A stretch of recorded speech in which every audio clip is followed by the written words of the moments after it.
Bon, Antoine, tu parlais de remaniement tantôt. Je voulais vous faire écouter Bernard Drinville hier qui s'est fait poser une question par notre collègue Paul Larocque. Est-ce qu'il voudrait être remanié pour un ministère économique? Alain a aussi posé la question à la ministre Geneviève Guilbeault.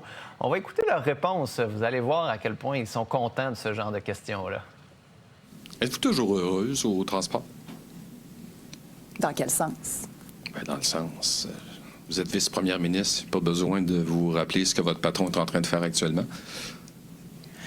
Ah, ben là, écoutez, par rapport au remaniement, là, vous le savez ce que je vais vous répondre. C'est la prérogative Non, c'est pas du ma premier question. ministre. Oui, ça, je sais. Ma question est, êtes-vous toujours heureuse au transport? Bien, rappelez-vous que c'est moi qui avais signalé mon intérêt pour être au ministère des Transports si jamais on avait le privilège d'être au gouvernement et que j'avais moi-même le privilège d'être membre du Conseil des ministres. Donc, c'est un défi que je relève avec beaucoup d'énergie. C'est vrai, moi, j'entends que Bernard Drinville a peut-être exprimé le souhait que peut-être qu'il ne détesterait pas avoir un ministère à vocation économique. C'est vrai, ça? Monsieur Larocque, Oh! je ne sais pas d'où vous tenez ces informations. Je ne saurais les confirmer ou les infirmer. OK. Ce que je peux vous dire, c'est que je suis très heureux à l'éducation parce que je travaille pour les élèves. Puis les écoles, elles existent pour... L'école, là, ça existe pour les enfants. L'école, ça existe pour les enfants, pour les élèves. Moi, quand je me lève le matin, je vais travailler pour les enfants. Ça a beaucoup de sens, ça. Si le premier ministre décide de me laisser à l'éducation, je vais être très heureux. Rodolphe, ces silences sont plus parlants que les lignes qui suivent.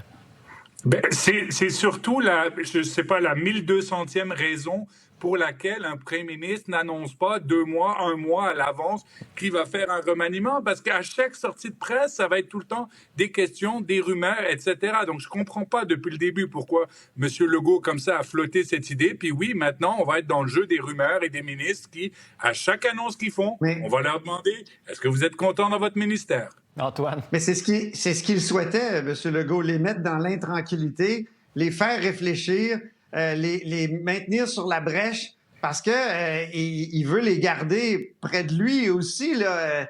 Il y a 3 ministres qui donnent pas mal d'entrevues ces temps-ci. Là. Mme Guilbeault, M. Jolin Barrette en a donné quelques-uns, M. Drainville. C'est 3 personnes qui pourraient peut-être être des prétendants éventuellement si... Après Arthabasca, après un caucus difficile, M. Legault pourrait faire une marche dans pas dans la neige, là, parce qu'il n'y en a Fait pas. chaud, mais... là.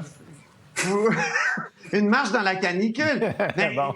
moi, je pense pas que ça va être ça, mais après tout, chacune de ces personnes-là essaie de se positionner aussi comme étant très dynamique, prêt à relever des défis. Je vous parlais de l'hyperactivité de Mme Guilbeault tout à l'heure. Moi, je suis stupéfait par la chose suivante, c'est que je me rappelle qu'au début de la commission Gala, elle disait « laissons la commission faire son travail ». Là, depuis ce temps-là, elle a dégommé le PDG, puis là, elle vient de nommer une espèce de trio qui va pratiquement...